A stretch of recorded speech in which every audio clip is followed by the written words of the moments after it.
Hello বন্ধুরা, আপনারা কি কখনো ফুলকপির ডাঁটা চচ্চড়ি খেয়েছেন? যদি না খেয়ে থাকেন তাহলে চটপট দেখে নিন এই রেসিপিটা।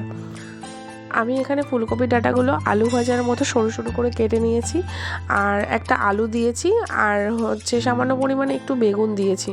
তারপর কড়াইতে তেল গরম করতে দিয়েছি। কড়াইতে তেল গরম হয়ে গেলে একটা শুকনো লঙ্কা ও কালো জিরে ফোড়ন দিয়েছি। তারপর আমি কেটে রাখা সবজিগুলো দিয়ে দিলাম। এবার দিয়ে দেবো পরিমাণ মতো লবণ আর পরিমাণ মতো হলুদ, আর দিয়ে দেবো 4টে কাঁচা লঙ্কা।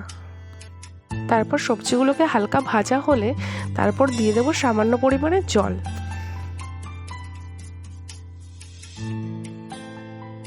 তারপর মিডিয়াম আঁচে আমি সবজিগুলোকে 5 মিনিটের জন্য ঢাকা দিয়ে দেবো।